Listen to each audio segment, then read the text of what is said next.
El gigante del sur, Brasil ha elegido, Lula da Silva vuelve al poder, vamos a seguir hablando de esto y sobre todo las implicancias que puede tener para el Mercosur, para nuestro país también. Y estamos en comunicación con el colega, el periodista y analista también político, Alberto Medina Méndez. Muy buenas tardes, bienvenido a Noticiero 9. Muchas gracias, Joana, por la invitación. Como siempre, un saludo a todo el equipo. Muchas gracias, Alberto. Bueno, ¿cuál es la primera lectura que se realiza después de estos resultados y esta elección tan polarizada en tierra carioca? Bueno, por un lado hay una cuestión todavía sin concluir que tiene que ver con el mensaje Sí. de Jair Bolsonaro, que es una cuestión que tiene que ver con la institucionalidad y que obviamente cerraría el proceso electoral de una manera prolija, ¿no? Hasta ahora ese silencio genera ciertas dudas, sobre todo cuando uno mira el resultado electoral, la cantidad de votos de diferencia entre ambos candidatos y por otro lado la cuestión vinculada a la cantidad de votos anulados, ¿no? Hay un número bastante significativo que podría generar cierta suspicacia. Veremos, ojalá que esto no termine así y que se concluya de una manera formal como corresponde en un proceso democrático. Ese me parece que es un primer tema y que hay que estar medio alerta en las próximas horas para ver cómo desenlaza. Por otro lado está obviamente la cuestión de las implicancias que puede traer consigo la llegada de Lula al poder, un Lula que no es el mismo que conocimos cuando gobernó en su tiempo, básicamente porque él ha cambiado seguramente de muchas visiones y posiciones, porque es un hombre que ha pasado por ciertas circunstancias, es un hombre cuestionado por la mitad de su país, por un proceso judicial. Recordemos que él no está en libertad porque la justicia dictaminó que es inocente, sino por cuestiones que tienen que ver más con temas vinculados a la técnica jurídica, y que eso de alguna manera le permitió estar en el juego, ¿no? Y sí, por otro lado, también tiene que ver con la nueva conformación geopolítica del mundo y dónde va a estar parado Lula en ese esquema. Uno imagina, y hay una buena señal en estas horas, que tiene que ver con un dólar que baja en Brasil, una bolsa que sube, es decir, una respuesta básicamente del establishment del mercado, de cierta confianza a que nadie va a moverse y sacar los pies del plato. Y confían seguramente en que Lula va a mantenerse dentro del esquema del mundo occidental, más allá de sus cuestiones discursivas. Alberto, retomando lo primero que nos decías, y es llamativo para el mundo entero, realmente que no se haya expresado todavía el actual presidente Jair Bolsonaro, lo que fue la primera vuelta, las primeras elecciones, antes de este balotaje, los seguidores de Bolsonaro hablaban de que había habido fraude en aquella oportunidad. En este momento podría estar analizando justamente hacer algo, judicializar o de algún modo tratar de impugnar lo que ha sido las elecciones, los resultados estos desfavorables. Si queremos pensar bien, estará chequeando información y corroborando si estos votos anulados que están allí o alguna otra situación que pueda haber sido identificada genera una configuración que permita dar vuelta al resultado, es decir, no solamente que exista, sino que sea suficientemente significativo como para volcar los resultados, que recordemos fue bastante exiguo, sí, menos de 2 puntos, pero en una cantidad de votantes muy significativa, que eso también hace que sea abultada la diferencia, ¿no? Esperemos que esté revisando para confirmar y no revisando para eventualmente iniciar una etapa que pueda traer desequilibrio institucional. Pero tenemos el antecedente de Trump con Biden en Estados Unidos en la elección presidencial del gigante del norte, ¿no?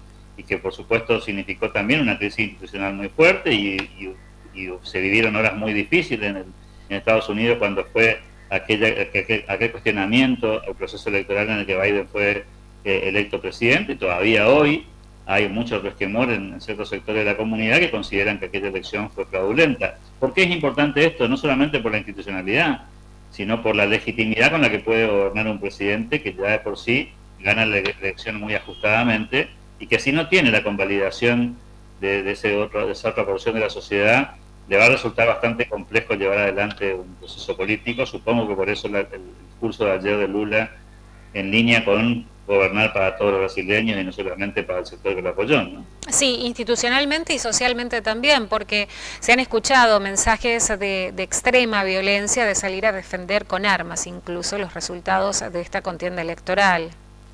Por eso decía, me parece que es un tema que hay que estar mirando más fino, porque pueden pasar cosas en las próximas horas, ojalá que no sea así, y recién ahí vamos a estar en condiciones probablemente de empezar a mirar hacia adelante el futuro de Chile, el futuro de Brasil y de la región, porque claramente el impacto que tiene esta elección en el resto del continente va a ser significativo. Este es el país más importante del continente de Sudamérica y por supuesto tiene una injerencia enorme. Para Argentina seguramente mucho mayor porque es un socio comercial estratégico y porque probablemente sea el corazón o el pulmón de esta recuperación económica tan necesaria que tiene en este momento América del Sur, en un escenario bastante complicado, por cierto, porque tenemos una recesión en proceso a nivel mundial y eso, por supuesto, genera desafíos para toda la región.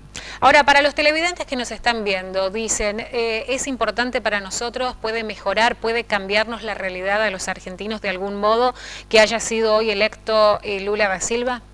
Mira, antes de la elección ya y antes de la primera vuelta inclusive, había mucha coincidencia en el empresariado brasileño y en el análisis económico de buena parte del mundo, de que en realidad el resultado electoral de la elección de Brasil era mucho menos relevante en términos económicos que en términos políticos. Es decir, por supuesto que tienen muchas lecturas de lo político, son estilos diferentes, miradas distintas, pero desde lo económico Brasil tiene una expectativa de recuperación y de crecimiento. De hecho ha tenido en los últimos meses una inflación negativa que le permite mirar el horizonte inflacionario con mejores expectativas que las que tiene casi todo el continente americano. Tienen expectativas de crecimiento y de recuperación muy importantes y vuelvo a repetir, esto era independientemente del resultado electoral. Es decir, que había un horizonte ahí de mayor optimismo que hacía pensar que Brasil iba a ser una especie de locomotora en los próximos meses para toda la región. En ese contexto, Argentina, por supuesto, siempre es una beneficiaria de que a Brasil le vaya bien, pese a que hay una rivalidad futbolística que a veces nos hace pensar que si le va mal al otro, nos va bien a nosotros. En este caso, cuando se trata de economía, que le vaya bien al vecino es una excelente noticia, porque en general los procesos son de arrastre, ¿no?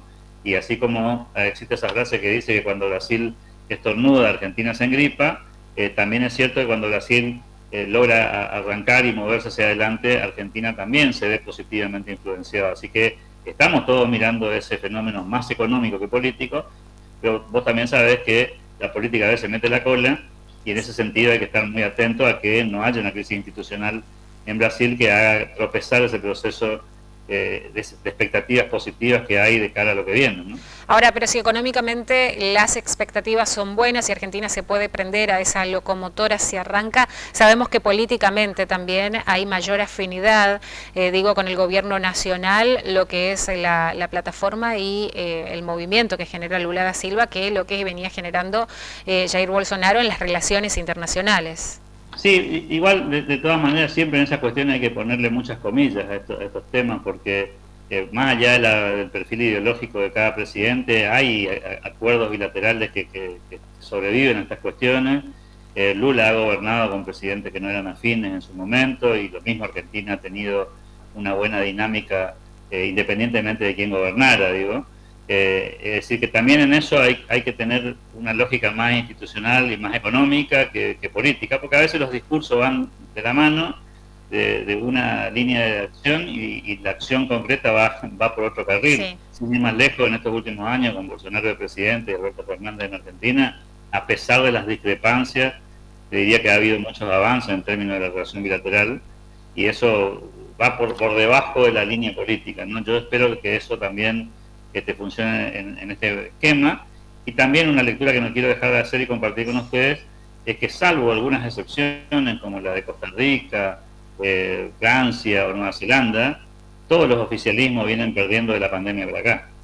Es decir, que tampoco es necesariamente esto un giro en una dirección. Es muy fácil hacer la lectura de esa, ¿no? Pero la verdad es que, salvo honrosas excepciones, casi todos los procesos electorales del mundo han elegido a la oposición del momento, ¿no? Post-pandemia. Post-pandemia, porque claro, hay mucha disconformidad de la sociedad con cómo se manejó la pandemia y también hay mucha disconformidad de la sociedad con las consecuencias económicas que trajo la pandemia, inflación inclusive, en países que no la tenían o que tenían niveles muy bajos y eso ha generado una cierta angustia, molestia, enojo, impotencia en ciudadanos del mundo que dicen, bueno... Responsabilizan al gobierno de turno. Al que sea, que sea. Y por eso hay que también ser muy cautos en las lecturas ideológicas de los giros que puede significar esta elección, porque bueno, el año que viene le toca a Argentina, le toca a Paraguay, habrá que ver qué pasa, ¿no? Alberto Medina Méndez, te agradecemos muchísimo este contacto y bueno, aguardamos entonces ahora a ver por el bien de los hermanos brasileños que aparezca Jair Bolsonaro. Hasta pronto. Gracias, muy amable. Así pasaba nuestro colega, el periodista Alberto Medina Méndez, realizando un análisis de lo que ha dejado las elecciones, el sufragio brasileño en la jornada de ayer.